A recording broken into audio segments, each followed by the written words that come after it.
Virgin Atlantic, British Airways. These are the two flagship airlines of the United Kingdom, but which one should you fly in business class? In this video, we're going to compare these airlines to see who has the better seat, the better food, the better in-flight entertainment, the better cabin overall, and the better service. Let's get down to it.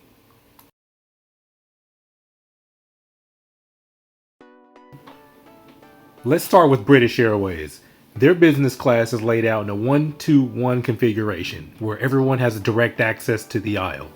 The cabin does have mood lighting, but it doesn't compare to the awesomeness that is Virgin Atlantic's mood lighting. Virgin also has a 1-2-1 configuration, but I'm going to give the advantage to Virgin here because their cabins are way more inviting during boarding and while in flight. Y'all just look at this. You can't go wrong with mood lighting, you just can't.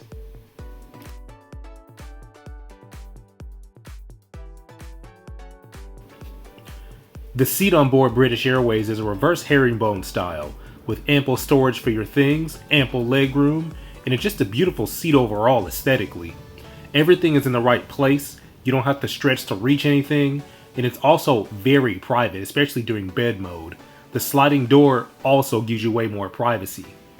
Virgin Atlantic also has a reverse herringbone seat, but it's definitely style over substance here. There's barely any storage. The power socket is near your leg, which isn't easy to access.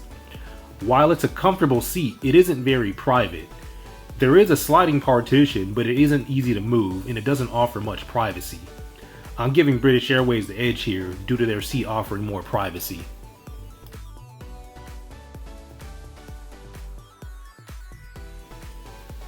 On British Airways, you're given a menu with a decent selection of starters, main courses, drinks, and desserts.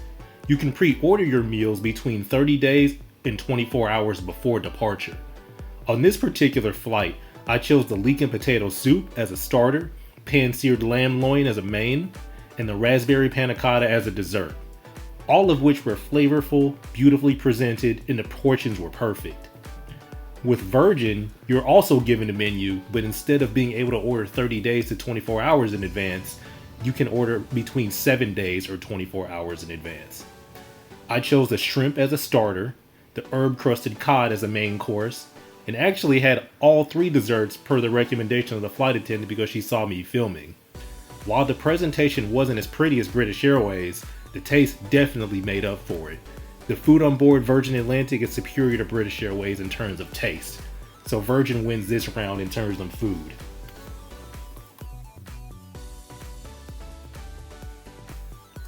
On British Airways, you're treated to a big, bright, and easy-to-use screen. It has arguably the best selection of movies, games, TV shows, music, and podcasts of any airline flying to the UK right now. It also has a remote, which is conveniently located in the storage console so you don't have to stretch to use the touchscreen. Virgin Atlantic's entertainment system, while solid in practice, it doesn't have a remote, but you can use your phone as a remote. The Virgin Atlantic entertainment system has one thing that the British Airways entertainment system does not have. Cameras.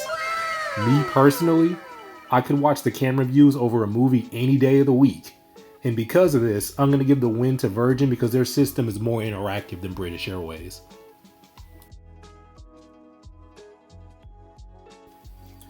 With British Airways, you're given an amenity kit that's distributed by the White Company. The bag itself looks and feels premium, and it contains goodies like an eye mask, socks, lip balm, and even a pen. With Virgin, you're also given the previously mentioned goodies, but in much cheaper packaging. But on top of that, you're also given pajamas, which British Airways did not provide. While British Airways has the more premium amenity kits, Virgin Atlantic gets the win here because you're given pajamas, which is a huge plus on a business class flight.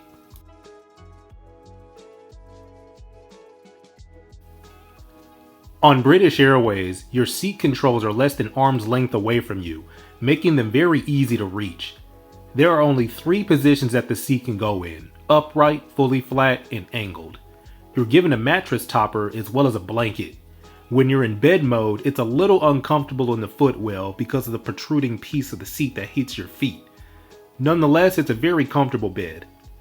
On Virgin Atlantic, your seat controls are also easily reachable, and you're also given a mattress topper and a blanket. However, your legroom is much better here in bed mode because there's nothing interfering with your feet, making it a lot more comfortable.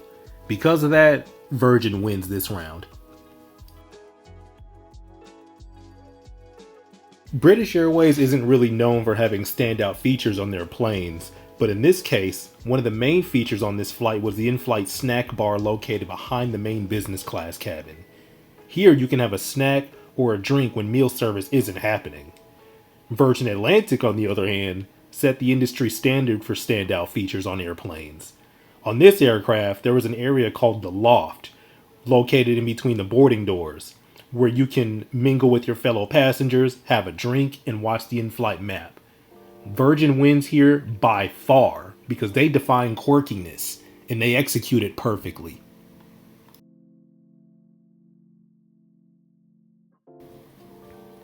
The service on board British Airways was great in terms of personnel.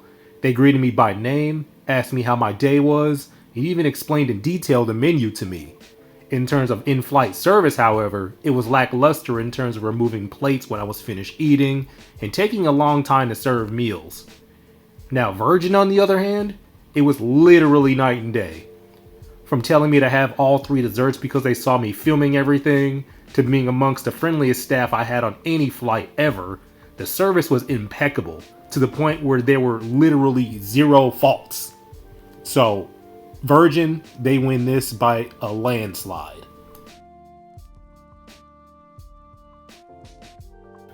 For the purposes of this video, I did a search for cash bookings and points bookings for a one-way business class flight from New York to London, leaving the same day. The cash price is about a $100 difference, with British Airways being the more expensive option, but in terms of points, this is where things get interesting. Virgin Atlantic has dynamic pricing, where every seat is available to book with points, but with BA, it's subject to availability. It's a lot easier to book an award ticket with Virgin Atlantic. You'll spend less points, but you'll pay more taxes and fees. But at the end of the day, the choice is yours. But me personally, I choose Virgin Atlantic to book because it's a lot easier to book an award flight with them.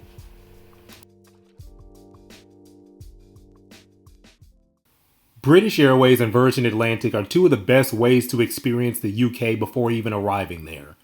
They both offer premium experiences across the Atlantic, but unfortunately there can only be one winner, and that is Virgin Atlantic. The food, service, uniqueness, and the ease of booking award tickets make this the clear winner between the 2. I go to the UK a lot, and I'll fly Virgin Atlantic every chance I get. I hope this video made it easier for you to choose who to fly to the UK with. Don't forget to like, comment, and subscribe, and stay tuned for our next non-stop adventure.